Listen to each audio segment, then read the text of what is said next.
수술실의 공기는 언제나 차갑다. 형광등 불빛이 유리처럼 날카롭게 반사되고 그 안에서 우리는 감정을 숨긴 채 움직여야 한다. 마치 살아있는 사람이 아니라 정밀하게 조립된 기계의 부속품처럼. 나는 늘 그 자리에 있었다. 조용히, 묵묵히 남들이 주목하지 않는 곳에서 수술을 준비하는 사람으로. 그날도 다르지 않았다. 한지혁 교수는 이미 수술대 앞에 서 있었다. 그는 한치의 흐트러짐도 없이 차트를 훑어보고 있었다. 제자들이 빙 둘러선 채 숨조차 조심하는 분위기였다. 누군가의 신음이라도 들리면 날카롭게 베어낼 듯한 긴장. 그의 목소리가 공기를 찢었다. 수술은 감정이 개입하면 끝이다. 여기선 오직 손과 두뇌만이 살아남는다. 목소리는 낮고 단호했다. 모두가 고개를 끄덕였지만 그 눈빛 속엔 존경과 두려움이 동시에 서려 있었다. 그 앞에서 나는 아무 말도 하지 않았다. 내 역할은 준비와 보조 그 이상도 이하도 아니었으니까. 기구를 건네며 그의 손끝을 바라볼 때면 언제나 묘한 감각이 스친다. 손놀림은 완벽했다. 그러나 그 안엔 어떤 따뜻함도 없었다. 차갑고 철저하고 마치 인간을 대하는 게 아니라 단순한 조직 덩어리를 다루는 것 같았다. 나는 그의 말이 옳다고 스스로 되뇌었지만 가슴 한구석에서는 늘 다른 목소리가 일렁였다. 정말 감정이 사라져야만 사람을 살릴 수 있는 걸까? 동료들은 수술이 끝난 뒤 늘 흩어져 웅성거렸다. 역시 교수님은 대단해. 저 정도 집중력은 타고난 거지. 하지만 나는 그 대화 속에 끼지 않았다. 대신 멀찍이 서 땀 젖은 마스크를 벗으며 차가운 공기를 들이마셨다. 그 순간마다 내 안에서는 알 수 없는 공허가 번졌다. 누군가는 빛나는 영웅처럼 그를 바라봤다. 그러나 내게 보이는 건 단단히 닫힌 성 같은 모습이었다.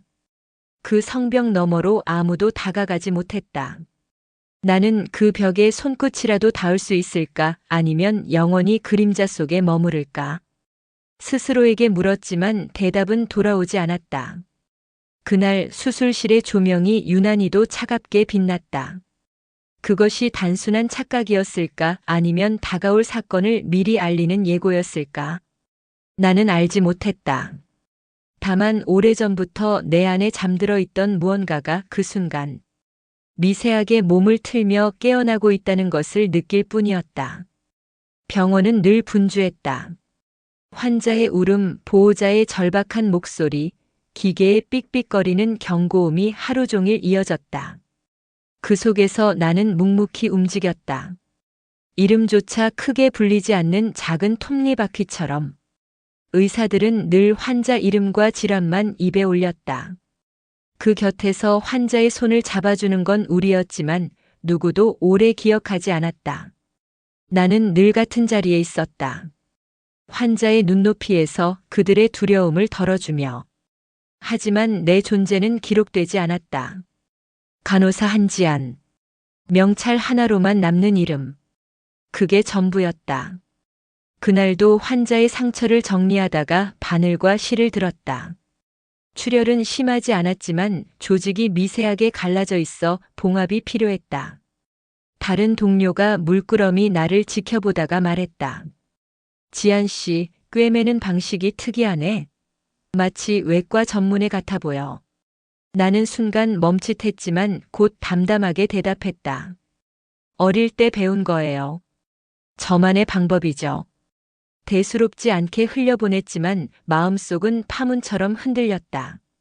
어린 시절 그 시절은 희미한 그림자처럼 뭉개져 있었다. 손끝에 남아있는 감각만이 유일한 흔적이었다. 누가 가르쳐줬는지 어떻게 익혔는지 정확히 기억나지 않는다. 다만 마치 오랫동안 반복한 동작처럼 내 손은 주저함이 없었다.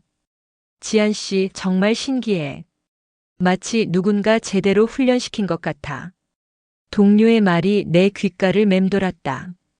나는 웃으며 고개를 저었지만 웃음 속엔 억지스러움이 배어 있었다. 일이 끝나고 혼자 남은 수술 준비실에서 나는 내 손을 바라봤다.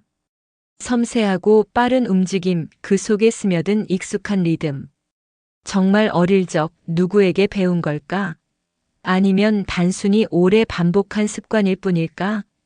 내 손끝은 때때로 나를 두렵게 했다. 내가 알지 못하는 과거의 잔향이 스며 있는 듯 했으니까. 다른 이들은 칭찬했지만 나는 오히려 그 능력이 나를 어디론가 끌고 가는 밧줄처럼 느껴졌다. 환자의 곁에 서 있는 순간에도 나는 그림자였다. 의사들이 스포트라이트를 받는 동안 나는 차트 뒤편이나 침상 옆 어둠 속에서 움직였다. 그러나 묘하게도 그 그림자 속에서만 느낄 수 있는 평온이 있었다. 눈에 띄지 않으니 자유롭고 조용히 나만의 리듬을 지켜낼 수 있었으니까. 그날 병원 복도의 불빛은 유난히 희미했다.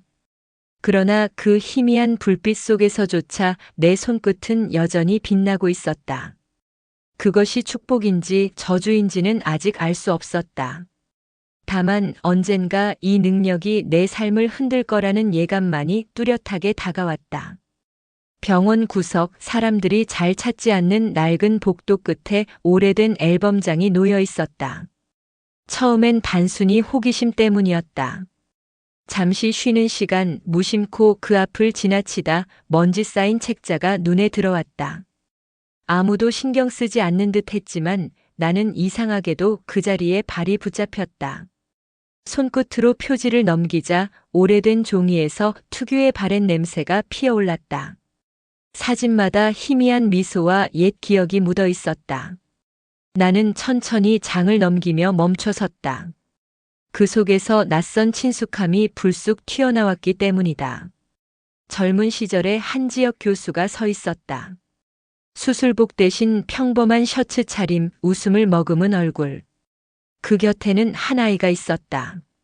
얼굴은 흐릿하게 번져 잘 보이지 않았지만 묘하게도 익숙했다. 오랫동안 잊고 있던 꿈속에서 본 듯한 기시감. 나는 무심코 사진 속 아이의 윤곽선을 따라 손가락을 움직였다. 이 아이는 누구지? 심장이 조용히 뛰기 시작했다. 너무 작고 빠른 박동이었지만 몸 안에서 메아리처럼 퍼져나갔다. 나는 잠시 숨을 고르고 다시 사진을 들여다보았다. 아이의 손을 잡고 있는 지역의 표정은 지금의 그와 달랐다. 날카로움 대신 온기가 있었다. 마치 가족과 함께 있는 듯한 부드러움. 누군가 다가오는 기척에 나는 황급히 앨범을 덮었다. 복도의 불빛이 깜빡이며 순간 그림자가 흔들렸다. 마치 누군가가 내 과거를 들여다보고 있는 것 같아 서늘한 기운이 등줄기를 타고 흘렀다. 그날 밤 침대에 누워도 그 사진이 떠올랐다. 아이의 얼굴이 흐릿하게 지워져 있던 이유가 무엇일까? 혹시 인위적으로 번진 것은 아닐까? 기억의 일부가 지워진 듯한 설명할 수 없는 불안이 파고들었다. 나는 이 병원에서 단순히 일하는 것일 뿐이라고 스스로에게 수없이 말했지만 가슴은 자꾸만 반대의 신호를 보냈다. 왜 나를 이 사진 앞에 멈추게 했을까? 왜 나는 낯선 얼굴에 익숙함을 느끼는 걸까? 잠을 이루지 못한 채 창밖을 바라보았다. 불 꺼진 병원 건물의 그림자가 어둠 속에서 우뚝 솟아 있었다. 낮 동안 환자의 고통을 담아내던 벽들이 이제는 나를 감시하는 듯 했다. 그 속에 내가 알지 못하는 비밀이 숨어 있다는 확신이 점점 커졌다. 사진은 단순한 기록물이 아니다. 때로는 잃어버린 과거를 불러내는 열쇠가 된다. 나는 그것을 본 순간 이미 문을 열고 있었다. 다만 그 문 너머에 어떤 진실이 기다리고 있는지 아직 알지 못할 뿐이었다. 그러나 마음 한구석은 알고 있었다. 언젠가 그 흐릿한 얼굴이 선명하게 드러날 순간이 올 거라는 것을. 그리고 그 순간 내 삶은 결코 예전 같지 않을 것이다.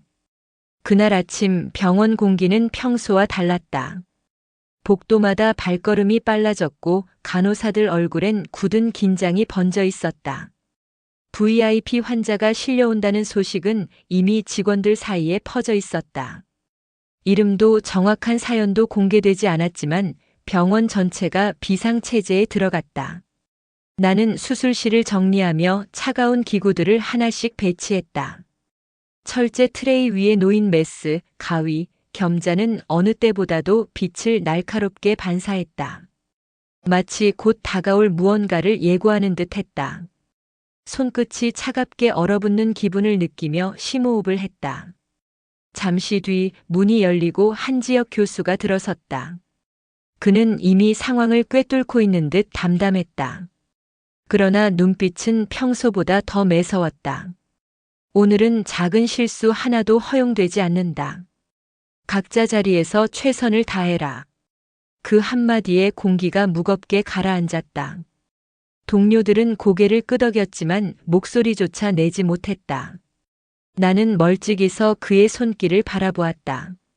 준비된 기구들을 차례로 점검하는 손끝은 차갑고 정확했다.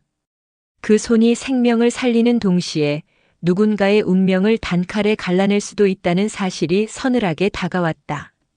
곧 환자가 도착했다.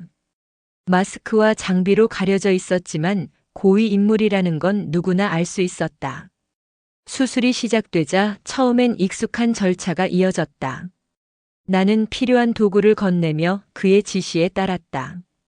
그러나 몇 분이 지나지 않아 상황은 급격히 변했다. 예상치 못한 대량 출혈. 붉은 피가 수술포 위로 쏟아져 나왔다. 순간 모두가 얼어붙었다. 집도의조차 잠시 동작을 멈출 정도였다. 긴박한 경고음이 수술실을 울리며 고조된 긴장감을 증폭시켰다. 나는 본능적으로 발걸음을 내디뎠다. 환자의 혈압 수치가 급락하는 걸 보자 머릿속 어딘가에서 익숙한 리듬이 깨어났다. 손끝이 떨리지 않았다. 오히려 차분해졌다. 해야 한다. 아니, 내가 할 수 있다. 그러나 동시에 두려움이 스며들었다. 그림자 속에서만 살아오던 내가 지금 이 순간 빛의 중심으로 나서야 한다는 사실. 모든 시선이 나를 향하게 될 거라는 사실. 압박, 지역의 명령이 터졌다. 그러나 출혈은 쉽게 잡히지 않았다. 그는 굳은 표정으로 상황을 통제하려 애썼지만 분명 흔들리고 있었다. 그가 흔들리는 모습을 본 건 처음이었다. 그 순간 나는 직감했다. 이제 곧 내가 움직이지 않으면 안 된다. 수술실은 정적과 소란이 동시에 뒤엉켜 있었다. 삑삑거리는 기계음, 긴박하게 오가는 손길, 그리고 환자의 숨이 꺼져가는 듯한 공포. 그 한가운데서 나는 숨을 깊게 들이마셨다. 다가올 순간을 준비하며 내 안의 어딘가에서 낯선 힘이 서서히 깨어나는 것을 느꼈다. 폭풍은 이미 눈앞에 와 있었다. 이제 내가 한 걸음 내딛는 순간 모든 것이 바뀔 것이다. 수술실 공기는 얼어붙어 있었다. 피가 쏟아져 나오자 모두의 눈빛이 흔들렸다. 기계음은 점점 빨라졌고 환자의 혈압은 곤두박질 쳤다. 순간 시간이 멈춘 듯한 착각이 들었다. 그 속에서 나만이 분명히 들을 수 있었다. 지금 아니면 끝이다. 나는 한 발 앞으로 나섰다. 손끝이 스스로 움직이려는 듯 근질거렸다. 이건 제가 해보겠습니다. 내 목소리가 수술실을 가로질렀다. 모두가 놀라 고개를 돌렸다. 평소 그림자처럼 묵묵히 움직이던 간호사가 이 순간 중심을 향해 나선 것이다. 한지혁 교수의 눈이 나를 꿰뚫었다. 차갑고 매서운 시선. 그러나 그 속에는 순간적인 망설임이 스쳤다. 나는 주저하지 않았다. 기구를 집어들고 환자의 출혈 부위를 손으로 눌렀다. 이어서 익숙한 리듬으로 바늘과 실을 꿰었다. 내 손놀림은 흔들리지 않았다. 섬세하고 빠르게 마치 오래전부터 수백 번 반복해온 동작처럼. 출혈이 서서히 멎고 봉합선이 정돈되었다.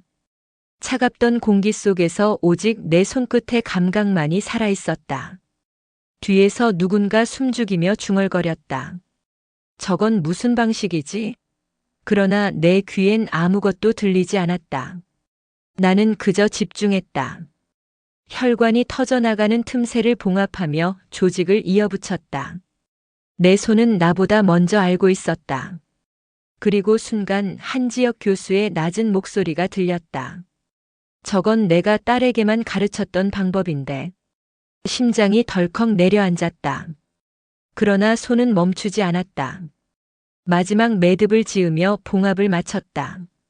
곧 환자의 수치가 안정되기 시작했다. 기계음이 잦아들고 숨죽였던 공기가 서서히 풀려났다. 나는 뒤늦게 손에서 힘을 뺐다. 미세하게 떨리는 손가락 끝을 바라보며 숨을 몰아쉬었다. 방금 내가 한 행동이 무엇을 의미하는지 아직 완전히 이해하지 못했다.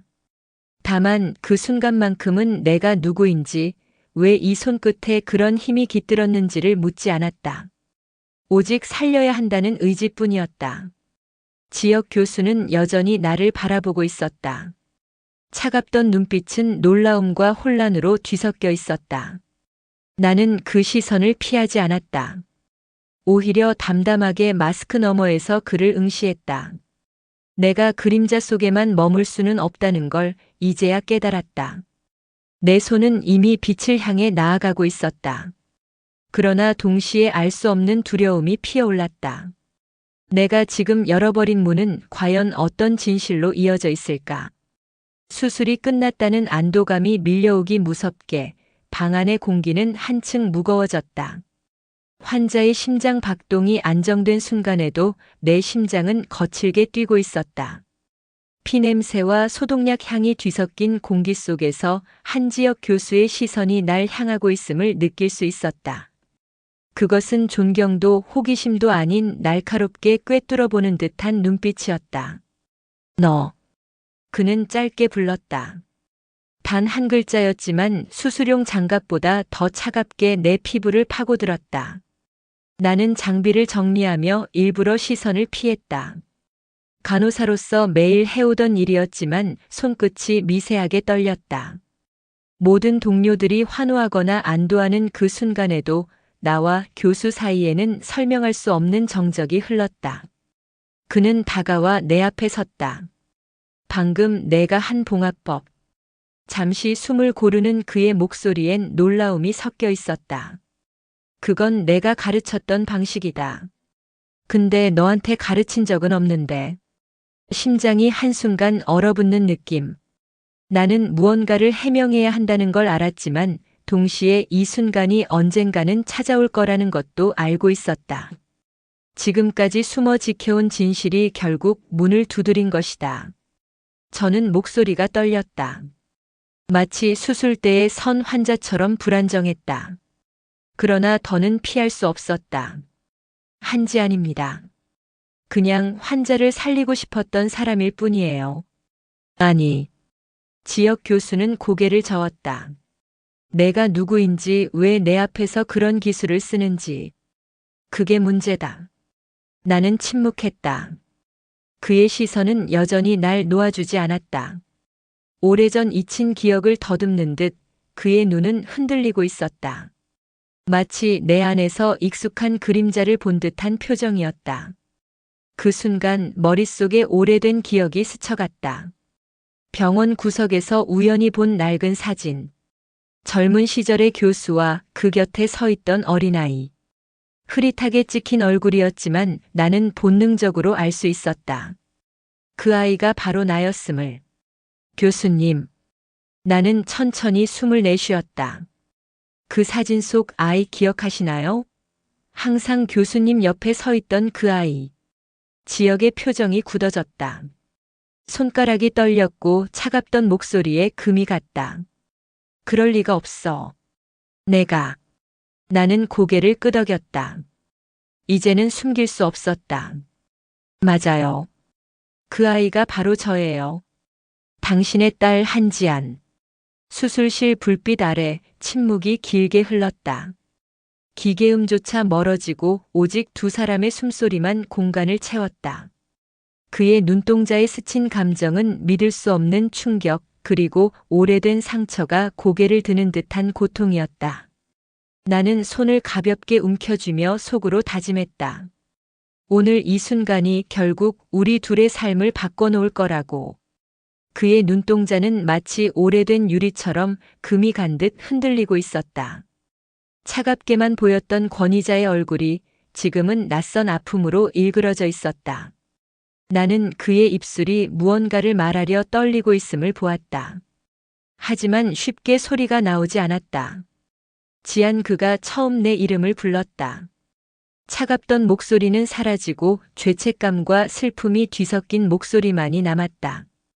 그 한마디가 내 가슴을 무너뜨렸다. 오랜 세월 동안 내가 원하던 단어, 그러나 동시에 듣고 싶지 않았던 단어이기도 했다. 나는 눈을 감았다. 수술실의 빛이 눈꺼풀을 뚫고 들어왔고 그 속에서 잊히지 않는 기억들이 밀려왔다. 어린 시절 아버지의 뒷모습을 따라다니며 흉내내던 작은 손. 그러나 곧 이어진 차가운 이별. 그 기억의 공백 속에서 나는 홀로 자라야 했다. 그가 낮게 중얼거렸다. 나는 널 지켜주지 못했어. 그날 널 붙잡았어야 했는데 그때의 선택이 이렇게 우리를 갈라놓을 줄은. 그의 두 손이 허공에서 떨렸다. 마치 내가 사라질까 두려운 듯, 그러나 아직 나를 붙잡을 자격이 없는 사람처럼. 나는 그를 바라보았다. 오랫동안 원망해왔지만 동시에 그리워했던 얼굴이었다. 복잡한 감정이 얽혀 목구멍을 막았다. 전 원망하면서도 결국 여기로 돌아왔어요. 사람을 살리는 게 제 전부니까요. 그리고 아버지가 남긴 방법이 제 손에 남아 있었으니까요. 그의 눈가에 눈물이 맺혔다. 권위적인 외과 의사로서 누구도 본 적 없는 모습이었다. 그의 어깨가 무너져 내리듯 흔들렸다. 차가운 수술실은 순간 따뜻한 무언가로 가득 찼다. 나는 한 발 다가섰다. 그토록 거대하게 보였던 인물이 이제는 한 사람의 아버지로 서 있었다. 눈앞에 그는 더 이상 냉철한 지도자가 아니었다. 후회와 상실 속에 갇힌 한 남자였다. 저는 목소리가 떨렸지만 진심만큼은 분명했다. 당신이 제게 남긴 상처보다 그때 가르쳐 주었던 봉화법이 더 크게 제 안에 남았어요. 전 그것을 붙잡고 여기까지 왔습니다. 원망 대신 생명을 살리고 싶었어요. 그는 나를 똑바로 바라보았다. 눈물이 한 줄기 흘러내렸고 그의 입술이 떨리며 닫혔다 열렸다.